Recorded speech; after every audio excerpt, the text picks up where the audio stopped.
ఈరోజు మొత్తం ప్రతిపక్షం ఎవరంటే తెలంగాణలో కానివ్వండి, కేంద్రంలో కానివ్వండి, భారతీయ జనతా పార్టీ ఒకటే.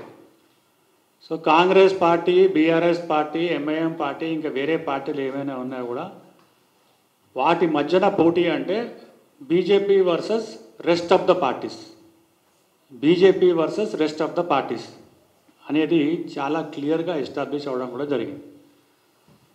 ఎందుకు జరిగిందంటే కాంగ్రెస్ పార్టీలో ఉన్న నాయకులు ఎవరైతే ఉన్నారో, ఎమ్మెల్యేలు కానివ్వండి, ప్రజాప్రతినిధులు కానివ్వండి, ఇంకెవరున్నా కూడా బీఆర్ఎస్ పార్టీలో ఉన్న నాయకులను కాంగ్రెస్ పార్టీ వాళ్ళు ములాఖాత్ చేసుకొని వాళ్ళ పార్టీలో జాయిన్ చేయించుకొని ఈరోజు భారతీయ జనతా పార్టీ అంటే భయం, తర్వాత బొగులు కూడా వచ్చిందని చెప్పి కూడా ఈ సందర్భంగా తెలియజేస్తున్నాం.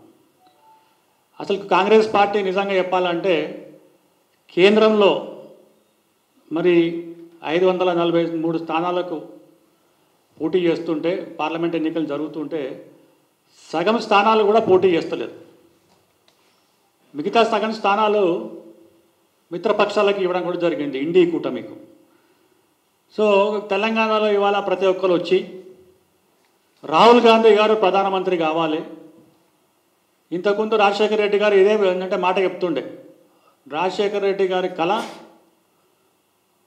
రాహుల్ గాంధీ గారు ప్రధానమంత్రి కావాలని చెప్పి, అదే బాటలో ఇవాళ రేవంత్ రెడ్డి గారు కూడా ప్రధానమంత్రి రాహుల్ గాంధీ కావాలంటున్నారు. సూటి ప్రశ్న, అసలు పోటీలే లేరు మీరు, అసలు ఏంటంటే లేనే లేరు మీరు. పోయినసారి పోటీ చేస్తే మీకు 52 స్థానాలు వచ్చినాయి. మోదీ గారు చాలా క్లియర్గా చెప్తున్నారు కాంగ్రెస్ పార్టీకి కొన్నెన్నో స్థానాలు రావాలి, ఎందుకంటే ప్రతిపక్షం అనేది పార్లమెంట్లో ఉండాలని చెప్పి. ఇవాళ ప్రధానమంత్రిగా మీరు ఎట్లా వస్తారనేది కూడా ఆలోచించాల్సిన అవసరం ఉంది. అసలు కాంగ్రెస్ పార్టీ అంటేనే కరప్షన్ పార్టీ. కర్ణాటకలో వచ్చింది, కరువు వచ్చింది. తెలంగాణలో వచ్చింది, ఇక్కడ కూడా మొత్తం కరువు వచ్చింది అన్నమాట. అంటే కాంగ్రెస్ పార్టీ రాగానే కరప్షన్ వస్తుంది, తర్వాత కరువు వస్తుంది అన్నమాట. అంటే ప్రకృతి వల్ల వచ్చే ఏంటంటే కరువు వేరే, కానీ ఇవాళ ఉన్న పరిస్థితుల్లో కనుక చూస్తే కరువు అంటే కాంగ్రెస్, కాంగ్రెస్ అంటేనే కరువు. ప్రభుత్వం ఏర్పడి 4 నెలలైంది. ఇవాళ మనం ఏంటంటే వాస్తవాలు మాట్లాడుకోవాలి, ఎందుకంటే ఎన్నికలు వస్తున్నాయి కాబట్టి ఏదో మేమేంటంటే మాట్లాడాలని చెప్పి అట్లా కాకుండా కాంగ్రెస్ పార్టీ వాళ్ళు రోజు ప్రెస్ మీట్లో పెట్టి అక్కడ ఏదో ఏంటంటే జస్ట్ ఏంటంటే మాట్లాడుతూనే ఉంటారు. అంటే జ్ఞానం ఉన్నా లేకున్నా, వాళ్ళకి అవగాహన ఉన్నా లేకున్నా, డేటా ఉన్నా లేకున్నా కూడా మాట్లాడాలని కావాల్సి ఏంటంటే రోజు మాట్లాడుతుంది. ఇవాళ ఏంటంటే మనం చాలా క్లియర్గా 4 నెలల్లో వాస్తవాలు మాట్లాడుతున్నారు. 65 పట్టణాల్లో, రాష్ట్రంలో ఉన్న 65 పట్టణాల్లో 2 కార్పొరేషన్లలో తీవ్ర నీటి ఎద్దడి ఉంది. ఇదేంటంటే వాస్తవమా కాదు? అంటే కాంగ్రెస్ వచ్చింది 6 గ్యారెంటీలు అని చెప్పి మార్పు తీసుకొస్తా అని చెప్పింది. 6 గ్యారెంటీల సంగతి పక్కన పెట్టండి. రాబోయే కాలంలో ఎండాకాలంలో కనీసం నీటి గురించి ఒక ఆలోచించాల్సిన అవసరం ఉంది. ఎండాకాలంలో అంటే వర్షాలు ఉండయి, నీళ్ళన్నీ ఏంటంటే బోరు బావిలో మొత్తం ఎండిపోతాయి, చెరువుల్లో నీళ్లు ఉండయి. బట్ ఒక ప్లానింగ్ అనేది మీరు ఏంటంటే చేయాల్సిన అవసరం ఉంది.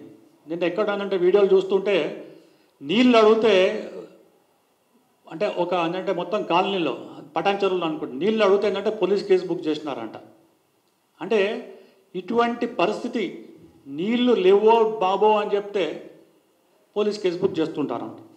కాంగ్రెస్ అంటే ఏంటంటే మార్పు కాదు, కరెంటు కష్టాలు, కరువు, రైతు ఆత్మహత్యలు, అధికారులు ఏంటంటే బెదిరింపు, మరి పార్టీ మార్చే అంటే ఎమ్మెల్యేలను ఏంటంటే కొనుక్కొని ఒక కాంగ్రెస్ పార్టీ ఇవాళ తెలంగాణలో ఎట్లా ఉందంటే ఒక ఈవెంట్ మేనేజ్మెంట్ కంపెనీ తిరిగి ఉందన్నట్టు. రోజు ఒక వ్యక్తిని వేరే పార్టీల నుంచి తీసుకొచ్చి గాంధీ భవన్లో ఎక్కడనో, రేవంత్ రెడ్డి ఇంట్లోనో ఎక్కడో ఏంటంటే కూర్చునబెట్టి కండువా కప్పి బుకే ఇచ్చి కాంగ్రెస్ పార్టీలో ఇవాళ పలానా వ్యక్తి, పలానా పార్టీకి సంబంధించిన వ్యక్తి ఈరోజు కాంగ్రెస్ పార్టీలో చేరిందని చెప్పి ప్రజల దృష్టిని మళ్లించి ఒక ఈవెంట్ మేనేజ్మెంట్ కంపెనీగా ఈరోజు కాంగ్రెస్ పార్టీ వచ్చిందని చెప్పి దానికి చాలా క్లియర్గా ఎన్నో ఉదాహరణలు ఉన్నాయి.